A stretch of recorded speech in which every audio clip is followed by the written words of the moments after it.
অ কি হল কিয় দৌৰি আহিছে কি আই চোৱা না আইতা ও ডাঙৰ শ'ল মাছ ৰাইজসকল এয়া ডাঙৰ শ'ল এটা পাই গলো চেপাত হা আজি একদম মস্তিকে শ'ল মাছৰ খানা বলক ভাগ্যৰ মূৰত মিলি গ'ল চলো চলো চলো চলো চলো বা একে নাচি বাগি গৈছে পুৰা ফূৰ্তি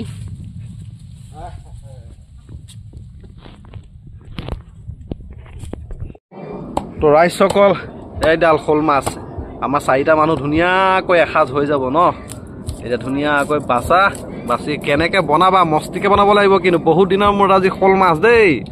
ৰাইজসকল আমাৰ মাছৰ যি পিচ ডাঙৰ ডাঙৰ হয় আমি এনেকৈ ডাঙৰ ডাঙৰ মাছৰ পিচ খাইহে ভাল পাওঁ সৰু সৰু ভাল নালাগে দেখিছে নহয় মস্ত মস্ত এইফালে কাৱৈ মাছ দুটামানো আছে ধুনীয়াকৈ বাছি থকা হৈছে দেই কণী আছে নেকি ঐ কাৱৈ মাছজনী কণী আছে তো ৰাইজসকল এয়া একদম ধুনীয়াকৈ পিঁয়াজ আৰু বিলাহী কাটি ল'লে আৰু এয়া হালধি নিমখ সানি ডাঙৰ ডাঙৰ পিছৰ শ'ল মাছ এতিয়া প্ৰথমতে ফ্ৰাই কৰি ল'ব লাগিব এইটো পিছ মোক দিবা দেই ডাঙৰটো কোনটো অঁ তুমি এইটো খাবা সৰুটো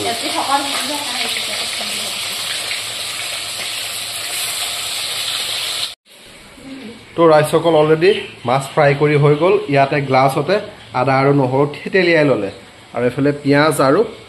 বিলাহী তেল দিটো ৰেডি এতিয়া দি দিলে তেজপাত আমাৰ গাঁৱলীয়া ষ্টাইলত ধুনীয়াকৈ দেখাই আছোঁ আপোনালোকে চাই থাকক শেষলৈকে দেই যিসকলে এতিয়াও চেনেলটো ছাবস্ক্ৰাইব কৰি লোৱা নাই প্লিজ ৰাইজসকল আপোনালোকে চেনেলটো এতিয়াই ছাবস্ক্ৰাইব কৰি লৈ লওক সুন্দৰ তো পিঁয়াজটো অলৰেডি ফ্ৰাই হৈ গৈছে এতিয়া দিব লাগিব বিলাহীখিনি দি দিয়া সৰহকৈ ঢালি বিলাহী দি দিলে তাৰপিছত ইয়াতে মা মছলা যিখিনি লাগে ৰাইজসকল ইয়াতে দি দিব হালধি দি দিলে তাৰপিছত দি দিলে নিমখ তাৰপিছত এতিয়া লগতে দি দিব জলকীয়া গুড়ি তাৰপিছত ধুনীয়াকৈ মিক্স কৰি আদা নহৰু একেবাৰে লগতে দিয়ে দিব এতিয়া দি দিলে আদা নহৰু বাছ আজি শ'ল মাছৰ আঞ্জা বিলাহীৰ সৈতে ৰাইজসকল বৰ মজা লাগিব দিয়ক তাতে সৰু নহয় একদম ডাঙৰ ডাঙৰ পিচ চাইয়া সুন্দৰ সুন্দৰ পানী দিয়াই নাই গোন্ধ মল মলালেই নাকত লাগিলেই গোন্ধ এতিয়া দিব হৈ গ'ল ৰাইজসকল পানী দিব লাগিব পানী দি আৰু অলপ সময় ধুনীয়াকৈ উতলাব লাগিব এই ধোঁৱা ধোঁৱা ধোঁৱা ওলাই গৈছে আহা বহুত দিনৰ মূৰত খাম দিয়ক শ'ল মাছ বাছ মাছ দিব সময় হৈ গ'ল দি দিয়া লোভ লাগি আহি আছে লাহে লাহে এইটুকু তোমাৰ দিয়া সৰুটুকু ডাঙৰটুকু এইটুকু হ'ল মোৰ দিয়া কেলৈ আকৌ ৰখি আছা একেবাৰে এইটুকু দেউতাক দিবা বাছ আৰু বেছি সময় নাই ৰাইজসকল আৰু 7-8 মিনিটমানৰ পিছত মাছৰ জোল ৰেডি খাবৰ বাবে তাতে শ'ল মাছ মাই গড ৰাইজসকল খাবৰ বাবে ৰেডি হৈ গ'ল দেই লোভ লাগিছে নেকি আকৌ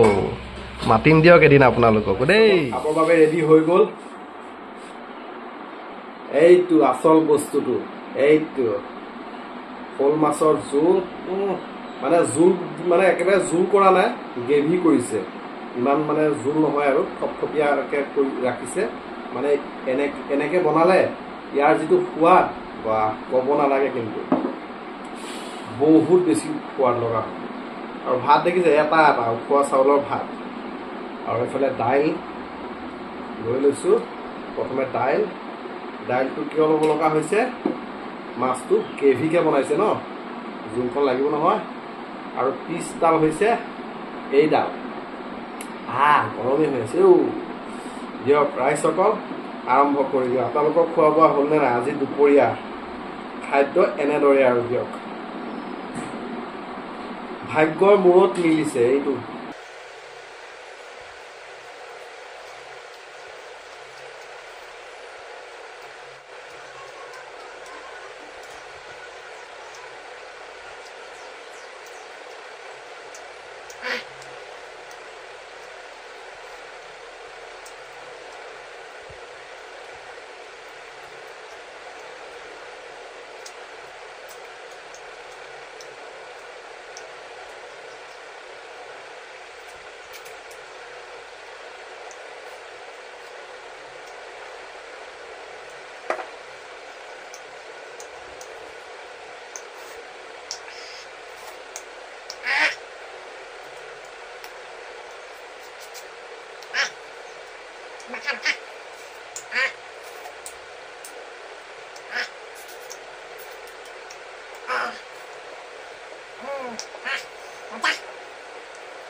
মজা লাগিলে দেই ৰাইজসকল, পুৰা থালি খতম কৰি দিছোঁ। বাৰু ৰাইজসকল ভিডিঅ' চাই কেনেকুৱা পালে জনাবলৈ নাপাহৰিব। ভাল পালে লাইক কমেণ্ট শ্বেয়াৰ সকলো কৰি দিব। আৰু যিসকলে চেনেলটো নতুনকৈ চাই আছে কিন্তু এতিয়াও চেনেলটো ছাবস্ক্ৰাইব কৰি লোৱা নাই, প্লিজ আপোনালোকে চেনেলটো ছাবস্ক্ৰাইব কৰি লৈ ল'ব। ধন্যবাদ। ভিডিঅ' চাই কেনেকুৱা পালে জনাবলৈ নাপাহৰিব দেই। খাই মজা লাগিল।